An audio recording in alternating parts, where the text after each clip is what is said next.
Le Seigneur soit avec vous.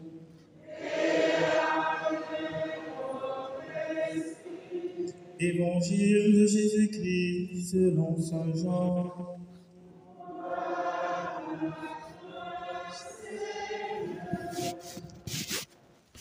Nous lisons Jean au chapitre 6, des versets 44 à 51. Après avoir multiplié les pains, Jésus disait à la foule des Juifs: « Personne ne peut venir à moi si le Père qui m'a envoyé ne l'attire vers moi. Et moi, je le ressusciterai au dernier jour. Il est écrit dans les prophètes, ils seront instruits par Dieu lui-même. Tout homme qui écoute les enseignements du Père vient à moi. Certes, personne n'a jamais vu le Père, sinon celui qui vient de Dieu. Celui-là seul a vu le Père. Amen, amen, je vous le dis, celui qui croit en moi a la vie éternelle. Moi, je suis le pain de la vie. Au désert, vos pères ont mangé la manne et ils sont morts. Mais ce pain-là qui descend du ciel, celui qui en mange ne mourra pas. Moi, je suis le pain vivant qui est descendu du ciel. Si quelqu'un mange de ce pain, il vivra éternellement. Le pain que je donnerai, c'est ma chair, donnée pour que le monde ait la vie. Laudate Domino, laudate Domino,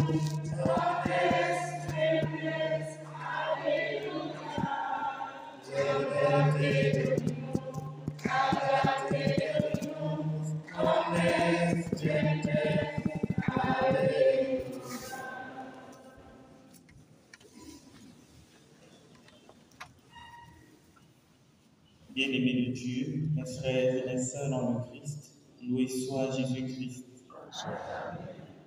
Bonjour à tous et à chacun.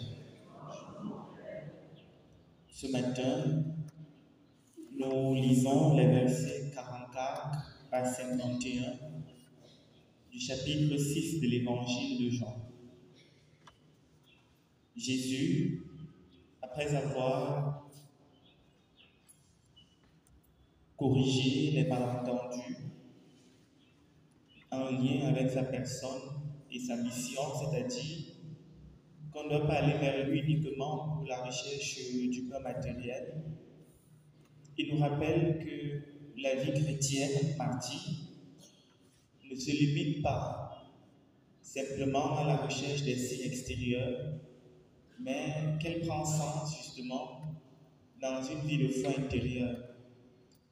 Hier, il nous disait qu'il est le pain vivant descendu du ciel, mais ce pain vivant-là, c'est quoi? C'est faire la volonté du Père, faire la volonté de Dieu. Ce matin, il continue et entre en profondeur dans les explications pour que nous puissions véritablement comprendre la mission du Christ et ce qu'est le pain de vie. Jésus nous dit dans l'évangile de ce matin, « Le pain que je donnerai, c'est ma chair, donnée pour la vie du monde. » C'est-à-dire que Jésus ne veut plus rester uniquement dans les discours. Jésus ne veut plus uniquement être vu. Jésus ne veut plus simplement être entendu. Jésus ne veut plus simplement être senti. Jésus ne veut plus être admiré. Ou alors tout simplement, Jésus ne veut plus simplement être cru. Jésus veut être mangé. Jésus veut être absorbé. Jésus veut intégrer nos vies pour que sa vie devienne notre vie, pour que son histoire devienne notre histoire, pour que nos blessures deviennent ses blessures, pour que nos tristesses deviennent ses tristesses. Jésus veut désormais faire partie de notre vie. Il ne veut plus que nous le voyions de l'extérieur. Il veut que nous le voyions de l'intérieur. Il ne veut plus marcher simplement à côté de nous. Il veut marcher dans nos cœurs. Il veut une place dans notre cœur. Mes frères et sœurs, c'est cela le pain de vie. Si Jésus reste simplement comme quelqu'un qu'on voit de l'extérieur, comme cette lumière qu'on aperçoit, alors véritablement, il n'aura plus d'impact ou alors il n'aura pas d'impact profond dans notre vie de tous les jours. Quand nous mangeons son corps et quand nous buvons son sang, Jésus-Christ vient dans notre vie pour nous réparer. Jésus-Christ vient dans notre vie pour réparer les blessures causées par le péché, pour réparer ce que le péché déforme tous les jours dans notre vie.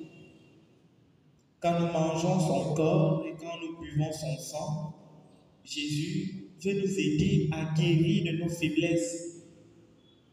Jésus veut nous aider à renforcer notre volonté qui parfois vacille.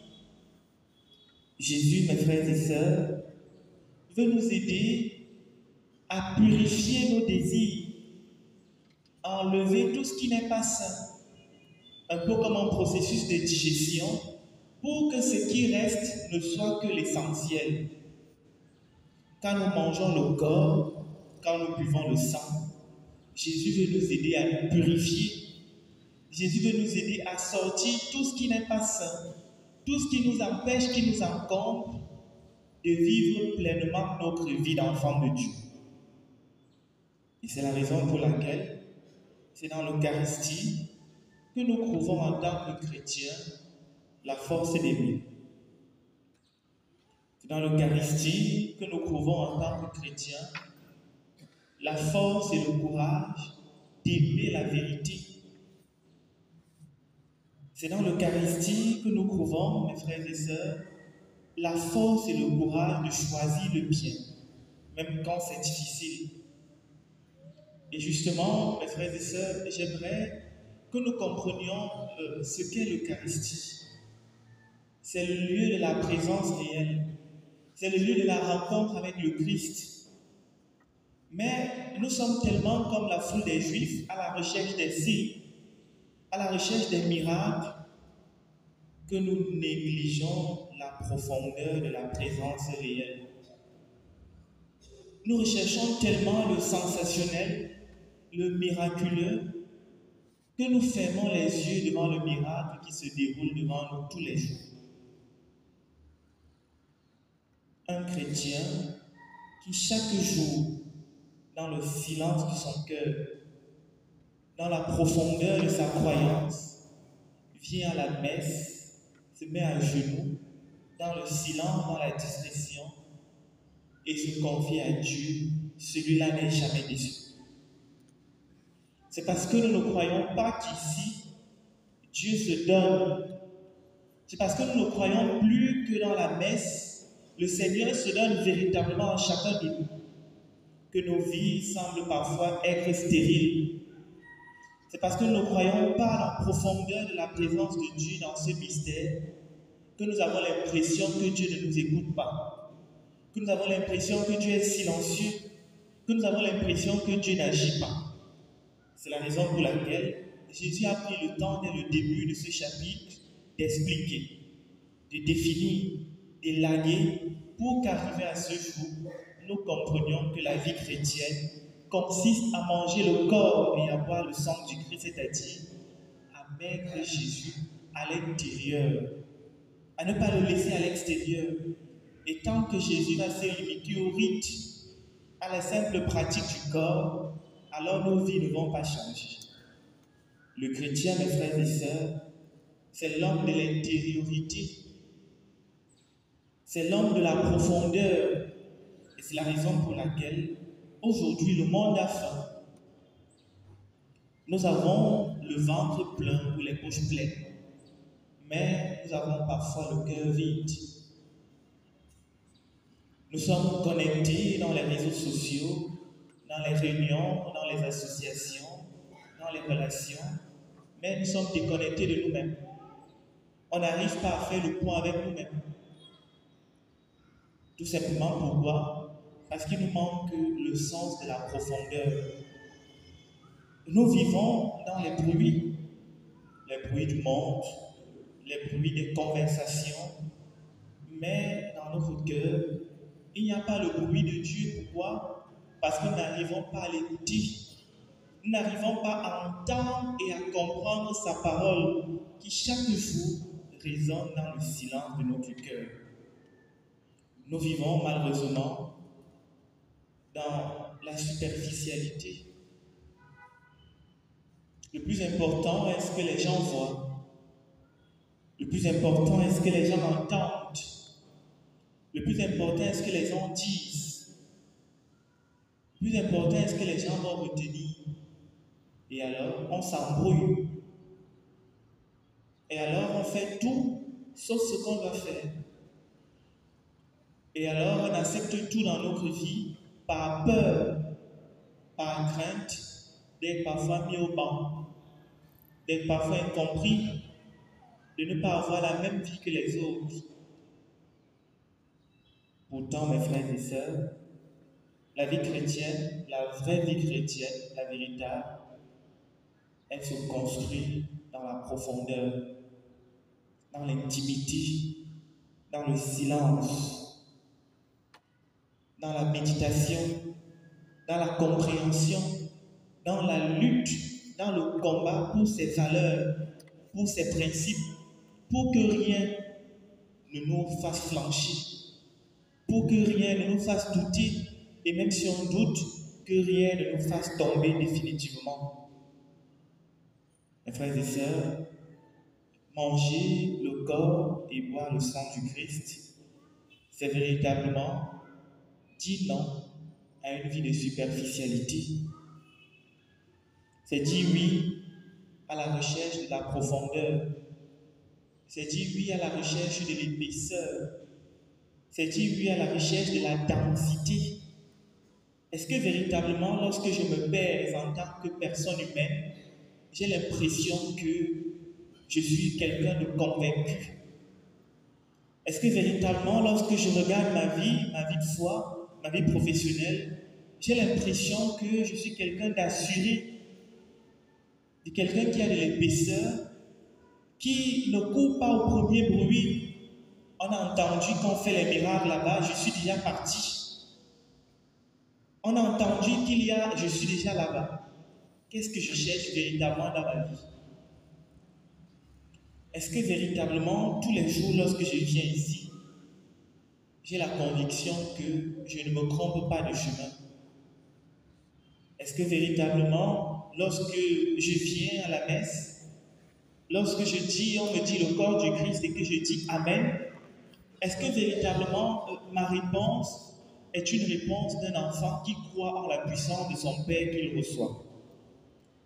Et c'est ce qui se passe dans la première lecture, tirée du livre des Actes des Apôtres, l'eunuque éthiopien, qui se convertit aujourd'hui et qui reçoit le baptême. L'eunuque éthiopien, c'est quelqu'un comme nous, de puissant, de fort, d'insi, de reconnu, mais il est puissant dans le monde, mais il est pauvre dans le cœur, il est pauvre dans l'âme. L'eunuque éthiopien, frères et sœurs, c'est quelqu'un qui a beaucoup de responsabilités, c'est quelqu'un qui est considéré, c'est quelqu'un qui a de l'importance, qui a de la valeur aux yeux du monde. Mais il recherche la vérité. Est-ce que parce que je suis puissant? Est-ce que parce qu'on me fait confiance? Est-ce que parce que le monde me donne des responsabilités? Est-ce que parce que je suis occupé, je recherche encore la vérité? Et c'est ce que l'eunuque éthiopien nous apprend aujourd'hui. Les responsabilités, la puissance, les occupations ne nous dédouanent pas, mes frères et sœurs, de la richesse du cœur. Ne nous dédouanent pas de la profondeur du cœur. Ne nous dédouanent pas de la recherche, de la pratique de la vérité. Et quand Philippe lui annonce Jésus-Christ, lorsqu'il fait la rencontre de Jésus, il est bouleversé. Il se convertit et il demande le baptême. Il s'engage immédiatement et il ne reste plus à la surface de ce qu'il entendait. Il plonge corps et âme dans les eaux du baptême. Frères et sœurs, la parole de Dieu de ce jour, dans cette méditation du pain de vie, de l'Eucharistie qui nous est donnée tous les jours, et je dis, si nous comprenions, si nous savions que ce qui se passe ici tous les jours, même dans le silence, est quelque chose de merveilleux, alors nous changerions de comportement, alors nous changerions de vie, alors nous n'allons plus blaguer avec la messe. Parce que la messe est le seul lieu où nous rencontrons véritablement Dieu. Nous ne regardons pas le prêtre, nous regardons le Christ qui se donne. Et justement, frères et sœurs, la parole de Dieu de ce jour nous rappelle qu'il y a des jeunes talentueux mais blessés, nous rappelle qu'il y a des adultes pratiquants mais fatigués, nous rappelle qu'il y a des familles présentes à la messe mais absentes à elles-mêmes. Pourquoi? Parce que la messe ne se limite qu'à la pratique cultuelle et elle n'est pas intégrée. Jésus-Christ n'est pas digéré dans nos vies et c'est la raison pour laquelle les nutriments ne nous apportent pas la vie. Mais dans tout cela, la parole de Dieu nous rassure que nous sommes appelés à rechercher plus de profondeur.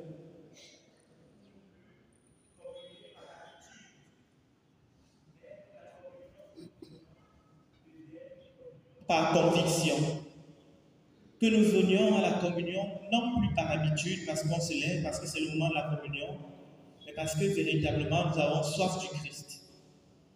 La parole de Dieu de ce jour nous dit, frères et sœurs, que le chrétien doit rechercher l'authenticité parce qu'il recherche la vérité, c'est-à-dire sortir d'une vie de façade, sortir d'une vie de complaisance pour entrer dans le cœur de Dieu, pour laisser Dieu habiter en lui, pour laisser Dieu habiter son cœur et pour laisser Dieu transformer nos cœurs comme il a transformé le cœur de l'eunuque éthiopien, qui, justement, par audace, n'a pas eu peur de demander, de rechercher et de laisser le Christ bousculer sa vie.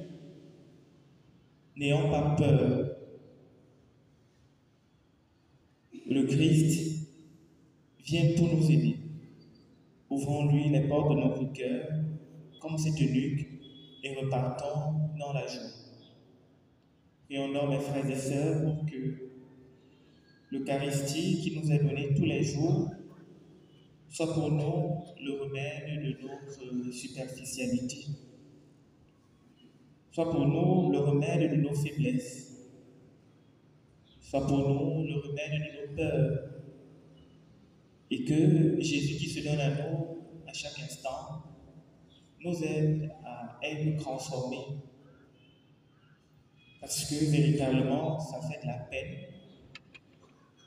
et ça fait mal que tous les jours nous soyons présents à Jésus-Christ, mais que tous les jours nous soyons si éloignés de lui. Comment est-ce que nous communions, mais nous refusons de changer nos cœurs? Comment est-ce que pendant même que nous communions, nous venons à la messe, nous nous déclarons chrétiens, nous refusons véritablement de voir nos frères et sœurs qui, à côté de nous, peinent et ont parfois besoin d'une main tendue? Comment est-ce que chaque jour nous mangeons le corps et le sang du Christ, mais nous sommes ceux-là qui, au sortir de là, tuent, blessent, insultent et méprisent leurs frères? Prions véritablement pour que le Christ ressuscité nous aide à prendre conscience que ce que nous faisons ici tous les jours, ce n'est pas la blague, c'est du sérieux, parce que c'est lui qui se donne à chacun de nous de façon personnelle. Loué soit Jésus-Christ.